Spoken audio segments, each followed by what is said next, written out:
Hello and welcome to this episode of the In My Era podcast. Happy Saturday, you guys.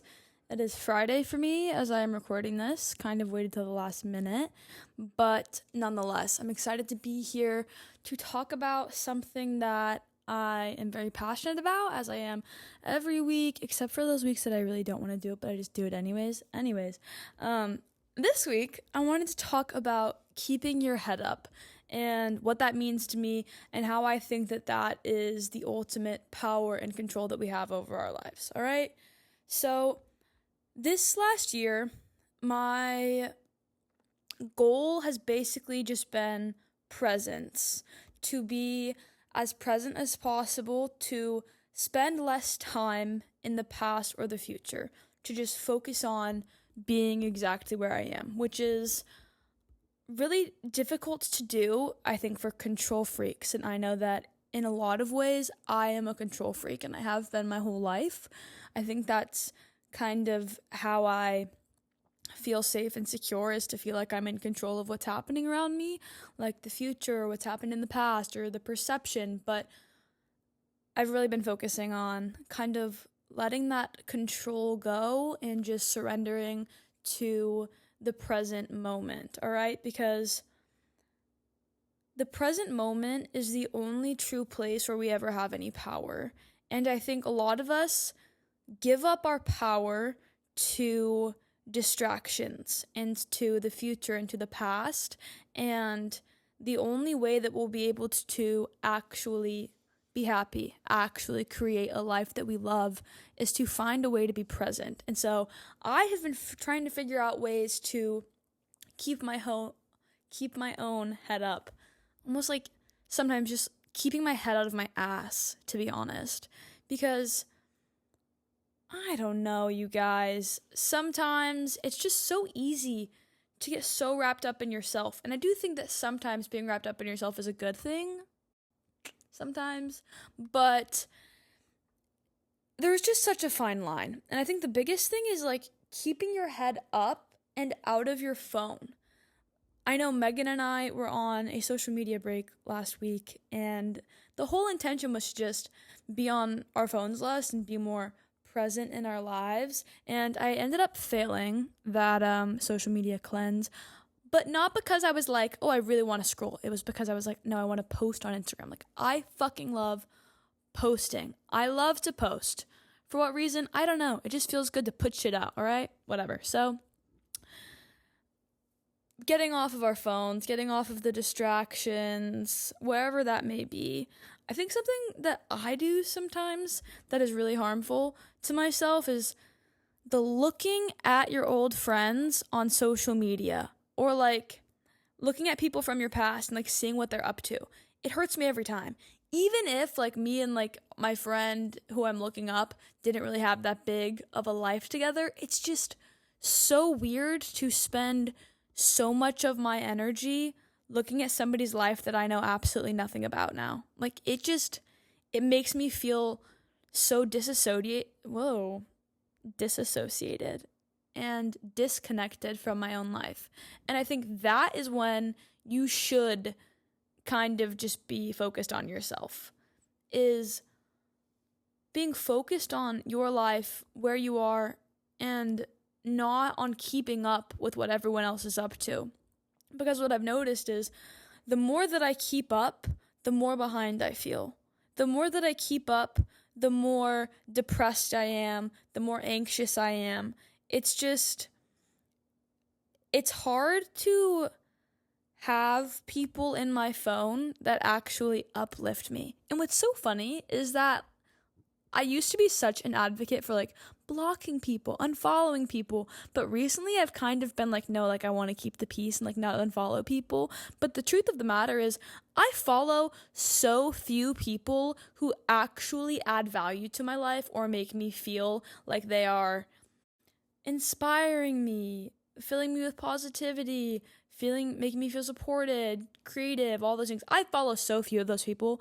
The majority of people that I follow, I feel like I follow because I don't want to like make the relationship between us weird if I were to see them in person, which is probably something that I should look into. But I've been muting a lot of people. Like, I'll go to their account or like their story and I'll just mute them so they don't even pop up in my feed.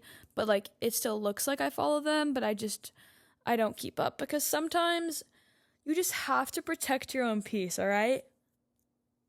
And in protecting our own peace, I want to talk about some other distractions that I feel like we often get lost in besides our phone, because obviously our phone, social media, those are huge things that are easy to get sucked into. But I also feel like sometimes I'll be like outside on a walk, my phone will be down, but I'm still not present. Like, I am distracted in my thoughts. Like, I feel like I am living so deeply in my thoughts that I do not even notice the world around me, even though I'm not on my phone. And something that I have been trying to do to combat that is to pay attention to my senses. I remember when I started therapy, when I was like 15 years old, the first thing that my therapist ever taught me was to like notice your senses. Like, what are the things you can feel? What do you taste? What do you see? What do you hear? When you bring yourself back to your senses, it helps bring you to the present moment, because that is the only thing that exists in this present moment. And then instead of being overwhelmed about where I need to go next or where I've been in the past or what other people are up to, I try to just focus on how can I feel the best in this moment. On that note of like finding your way to feel present, I've been thinking a lot about how to actually create change, because I have been trying to break a lot of my patterns that I do not like snoozing my alarm or skipping workouts, or I don't know, eating foods that I know don't make me feel good. Like, I have really been trying to switch up some of my habits. And something that I've noticed is that the only way you can change a habit is right now. Like, in this exact moment, okay? And in this exact moment, I cannot change all of those habits. In this exact moment, let's say I'm hungry. I can go right now and choose a food that's going to fuel me and make me feel good, as opposed to a food that I know is going to make me feel bad. But I can't plan it. I can't be like, okay, tonight for dinner, I'm going to plan something that's going to make me feel good, because the only power that we have is in this present moment. And I can't be like, tomorrow, I'm going to start tomorrow. Tomorrow's going to be the day where I start going to the gym. No, it's not. No, it's fucking not. Like, if you want to go to the gym, get your fucking ass. Okay, whoa. Aggressive, little masculine energy moment. Get your ass up. Go to the fucking gym. Right now is all you have. If you keep planning and pushing for these things to change, nothing will ever change. And with that, I was thinking about something that Rob Dial says a lot. He's like my favorite podcaster. He always says, life is either easy now and hard later, or hard now and easy later. And I think sometimes I fall victim to my comfort zone of just wanting things to be easy now. Like, I want to sleep in. I want the convenience of not having to go to the grocery store, whatever it may be. But it's like, that in the long run makes me feel a lot of negative emotions. And if I had just instead been like, okay, how can I choose the hard choice right now to set myself up for success? That has been something that I have been trying to think. So like, in my workouts this week, I've been like, holy shit, I'm fucking tired right now. I want to take a break from this plank. I'll be like, okay, this plank isn't going to last forever. How can I make it hard for myself right now so that it is easier for me in the future? And you can only do that in the present moment. Along the line of like making changes in the present moment, I want to talk a little bit about the perspective in which you can make changes. And this is obviously through my experience, because I don't know what the fuck else I'd be talking from, you know? But in college, I dated this guy who genuinely was just like, we were awful. Like, it was an awful relationship, the worst thing ever. And I remember after we broke up, it sent me into my era. Like, that's like honestly like where this podcast came from. That breakup fueled this new version of myself that I feel like I've been ever since. but it was all out of hatred. All right? Like, I would wake up and go to the gym and like workout classes, and I would work so hard because I had so much anger and hate in my body that I would just be like, fuck that guy, listening to rage music, like I'm running, sprinting to like scream rap because I'm filled with so much just hatred and negative emotions that I'm like, I need to find a way to get this out. And so that fueled my change originally. It was all hatred. It was all negative emotions, okay? And recently, I've been trying to make changes from a perspective of love, which is so fucking different. So different. And I'm not going to lie. I think that it's harder to make changes from love than it is to make changes from hate, because I feel like hate is such a powerful instant emotion, and I feel like love is more consistent, long lasting. And so it's harder to like have that same fuel, you know, for like the workouts. It's like, fuck you, I'm doing like fucking punches. But it's like, okay, if I'm channeling love and I'm punching, I'm like, how is this like fueling? Like, it's different. But I feel like I've been fueled by love a lot more recently than I have hate. Like, particularly trying to fucking get over my last like ex. Holy shit, this has been like the most different type of growth I've ever experienced, because it's all out of love. It's like, I don't hate my ex with any bone in my body. You guys, my God, this is fucking crazy to see on the internet. It's like, I literally love him so much, and like, I feel like I have so much love for myself and for life that it's just like, I am so okay with like how everything is unfolded because I want him to be happy. I love him so much. It's like, if I'm not in his life, I just hope that he's happy. And it's like, I have so much love for myself that it's like, I'm learning to protect my peace and like learn to let things go and like love things from afar. And so now I don't have any anger in my body. I'm not like, fuck my ex-boyfriend, he's got a girlfriend. I'm just like, God damn, like, I literally love this person so much, and somehow I'm not able to channel that love into that person anymore because we're not together. Now I have to channel that love into myself. So it's like, okay, obviously I can't text my ex and be like, oh my God, like, I love you, hope you're doing well, babe. Like, no. So instead, it's like I go to the gym or I'll go for a run and I'll just be like, damn, like, literally, like, energetically sending so much love to like this person and to their new endeavors, and like, I am bringing back the love for myself. Like, I'm channeling all of this love that I have into trying to propel myself further from a place of love instead of running from something. Because in college, when I think I was getting over my ex, it felt like I was running away from him in that relationship out of fear because it brought me to such a low point. And in getting over my last relationship, I feel like, yeah, while there were awful parts that were like really difficult, I would say that the biggest thing that that relationship taught me was true love. And now it's not like I'm not running away from it. It's now like I'm forever changed because of that relationship, and I'm learning how to create even more love in my life than there's ever been before. But it's weird. It's so weird. And I also think, like, in relation to body, right? I think everyone can probably relate to like looking in the mirror one day and being like, God damn, I fucking hate how I look. I look ugly. I'm going to the gym tomorrow because I hate how I look so much, right? And then maybe you're really like in it for like a week.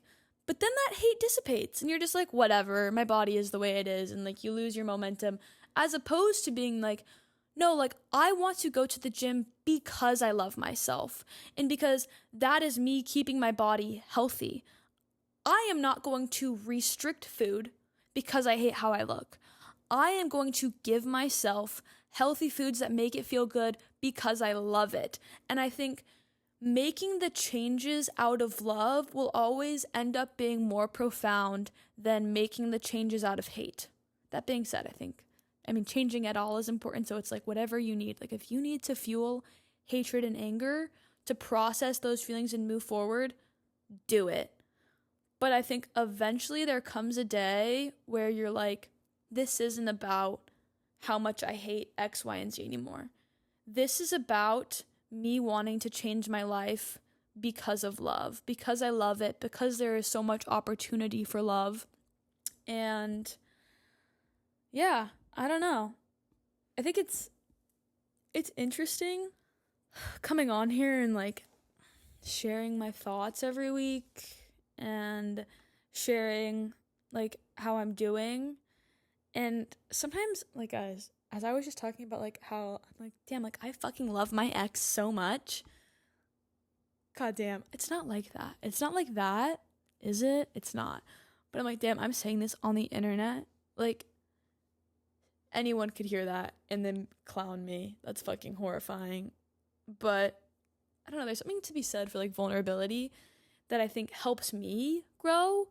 And I think sometimes coming on here every week, sharing my thoughts is something that helps me feel present. And it makes me feel like there's always something to be learning and growing through and like sharing with people. I think I have a hard time sometimes with vulnerability because I feel like there's a lack of connection within the world. And so I feel so alone in a lot of the things that I'm going through because I feel like no one really talks about it.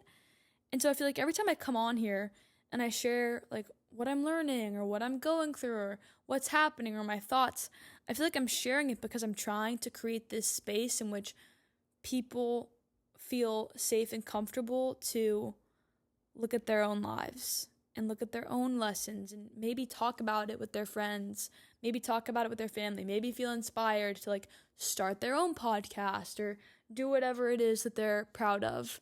And sometimes I feel like I just have all of these big dreams and it's so funny to be like, yeah, like I have no idea how I'm going to accomplish any of it.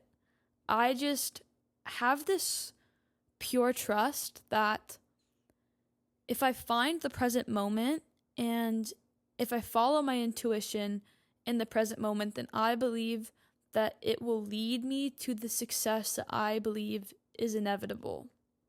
And I don't know if that makes sense, but I truly believe that the present moment is the key to everything. The present moment is the key to love. It is the key to power. It is the key to building the future that you want and healing from the past you've already experienced. I was talking to one of my guy friends yesterday about how I feel like he gets so overworked and overwhelmed with things that are so out of his control, like certain political climates or certain people in power that just make him so upset because he's like, well, they're negatively affecting my life and blah, blah, blah.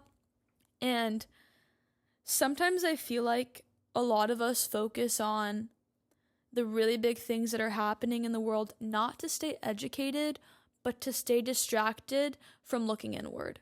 Because related back to presence, I don't think that anyone else really has the power to ruin your life.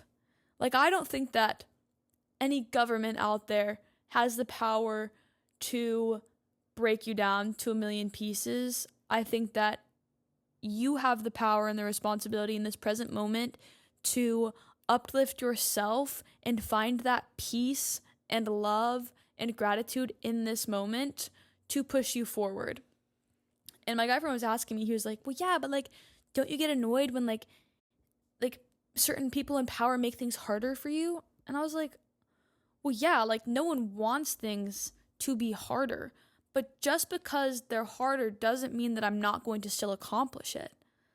I feel like there's something to be said about being dedicated to whatever it is that you're working towards and understanding that even if you have no idea how you're going to get there, even if you have no understanding, no plan, you have this trust within yourself and this deep inner knowing that you can do it and you will do it one day at a time. I think that's because you're not focused on the outcome. You're not focused on the, oh my God, one day I'm going to buy this $10 million mansion on the beach. You're focused on today I'm going to move the needle 1% forward. And then tomorrow I'm going to move it 1% forward. And eventually I'm going to fall in love with the process of just getting there. And then before I even know it, I am going to be at my dream, and I'm not even going to recognize it at first because I'm so in love with the process that I look around and I'm just like, what the fuck? I totally forgot that, like, this is exactly what I wanted. And I think that's once again like where a lot of us get lost, is being like, I'll be happy when I'm in this relationship. I'll be happy when I'm making this much money. I'll be happy when I live in this city. But the truth of the matter, and like as cliche as it sounds and how hard for it is to understand sometimes, it's like you will not be happy when. You can only be happy now, because happiness is a choice. Happiness is a perspective, and it always exists if you train yourself to find it. Okay. So let me bring you to this present moment, okay? Wiggle all of your toes. Wiggle your fingers. Maybe like rub your hands together. Feel your shoulder. Feel your body. Like, are you sitting? Are you standing? Where do you feel like you are connected to the earth? You are in this present moment. You have everything that you need in this present moment to get to that next step. So think about, what can you do right now to get 1% better, to get a little bit closer to that piece of feeling of joy, happiness, whatever that may be for you. Keep your head up. Keep building those practices to keep you present, and keep that belief that that thing that you want is possible and you will have it. You have to know it within you so deeply before you can hold it. If you're listening, just know that I'm so grateful for you. I love you, and I believe in you. Also, you're safe. I feel like that's not said enough to people, and it's something that's really important for me to hear. You are safe. You are worthy. You are loved. And I will talk to you guys next week. Goodbye.